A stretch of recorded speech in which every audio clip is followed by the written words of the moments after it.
to just take a few moments to encourage you in this Black History Month. What we define as Black History Month, straight from the Word of God. You know, Adam and Eve was the first man and woman created on the earth by God in recreation. And scientists in history has dug up the remains of Adam and Eve. And it's been validated that these were the first man and woman on earth. And it was in Africa. And they were black men and black women. And I just thought I would, being Black History Month, educate you on the presence of black people in the Bible, biblical history. First of all, the first known superpower in this world was the Egyptians. If you go to Egypt, you'll find that Egypt is in Africa. Right. You will find that the pyramids that are over in Africa was built by the Egyptians. They called what we know God is not a God of color. He don't see white and black, but by what this world defines as white and black, Africans were Egyptians. They were Hebrewites. And if you trace biblical history, you will find out, I don't think no Bible scholar would deny that Solomon was a black man. All right. And if you trace the lineage of Solomon, David falls under the lineage of Solomon. Yes, he did. And if you chase the lineage of David, you will find that Abraham, Isaac, and Jacob come from under the lineage of Solomon. And if you trace Jesus' lineage, you will find out that Jesus comes from the lineage of Abraham, Isaac, Jacob, Solomon, David. So we will find out that Jesus was a Hebrewite, an Israelite, that we trace history. And if you trace history, what we call, when we see biblical history, what Jesus met the Samaritan woman at the well. And she said the Jews have no dealings with the Samaritans. Samaritans, well, if you trace the lineage of the Samaritans, they are what we call today in the 21st century Caucasians. So what we see as quote unquote man's dialogue, I didn't say God dialogue, man's dialogue as white people were defined as Samaritans, and when we trace history, we find that what was defined as Israelites or the true Jews were African Americans. And when we see, even today, you look at history where you look at Israel, you look at Iran, and you look at Palestine. Those sit on the continent of Africa. Yes, they do. And you see, when we see our brothers and sisters talking about Muslims, you will see Muslims of the black faith, Muslims of the Islam faith, Arabs, and you even see white Muslims that call each other's brothers. Yes, that's right. But in America, and this country we live in, you never see a black man referred to as a Jew. We see these people with these long beards and these bonnets on their head, and they call themselves Jews. But you never hear them in society refer to the man of color as Jews. Because somewhere along the way, when we look at the continent of Africa, our brothers and sisters were sold into slavery, and we were brought to a strange land. And our history was hidden from us and taken away from us. And many of us don't know that we are of Israel descent. And we trace Bible history. The children of Israel were God's chosen people. So we need to know our place in history, because somewhere along the way we were brought to a strange land.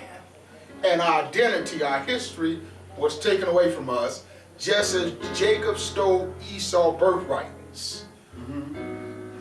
Our birthrights have been taken away from us as we journey through a strange land. Right.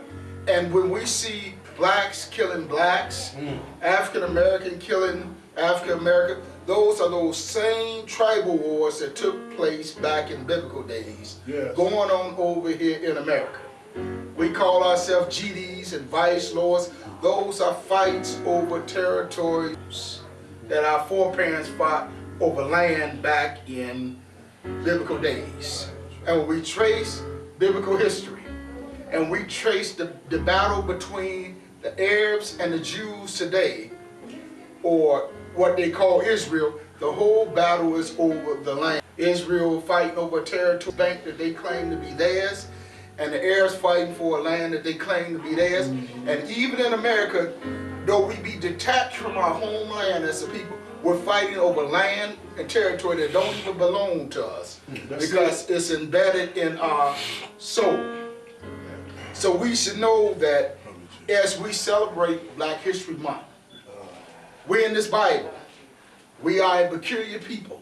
Yes. We are a peculiar people, but we should know that many, many years ago, our foreparents and our four brothers and sisters ruled this land. That we were kings, we were queens, and our identity has been taken away from us. We hear about Cleopatra, that was a black queen. We hear about Solomon, that was a black king. Yes. We hear about Ethiopian. What do you think Ethiopian is at in Africa? Everything in this country centers around our history. Yes. And our identity has been taken from us. And we're in a strange land. And they gave us the second month to celebrate as Black History. Know your history. Know where we came from, and know where the Bible rolls us out. Yes. Because if we go through the archives of the Library of Congress, you'll find all the history of the Egyptians. You'll find King Tut and all of the kings of biblical days, and you'll find out that they were the men of color in biblical history. So in this month, as we call African American history, when you hear the word Egyptian, when you hear the word Israelite, know that it's referring to the man of color. Yes. Because he said that those that saved, they are Israel, God's people. And they're not God's people by chosen birth. We were birthed into that heirship of God's chosen people. Yes. And we hope we have a story to tell. We have a story as a people wandering in a strange land. But we have never lost our detachment from our God. Brought over here on slave ships, segregation. It was some instilled in our people that somewhere out in the blue ether, there was an unseen God that ruled in the heavens, that was going to deliver us from all our injustice in this country. And we're still waiting. We're still waiting. The souls of our foreparents still crying on the altar saying, how long, O Lord? How long before you avenge our blood? Many people have died in this country because of the pigmentation of their skin. Many people have been deprived opportunities in this country. Land of the free, land of the brave, because of the color of their skin. But there's a just God looking. Yes, it is. We're looking to the government. Yes. We're looking to other countries. But there's a God that's looking down. Come on. And one day he's going to avenge the blood of every one of our foreparents that was hung out on the tree in the middle of the night because of their skin color. He's going to avenge the blood of those that were beat in the midnight hour. Because there's a God that sits high and look low. And because social and racial injustice has creeped in America and around the world to say that the black man was inferior to all other races of people. But yet, the God of this people, of this tribe of Judah, God has always fought for. And one of these days, we're going to sit on the throne. And we're going to tell the story of how we made it over. Yes.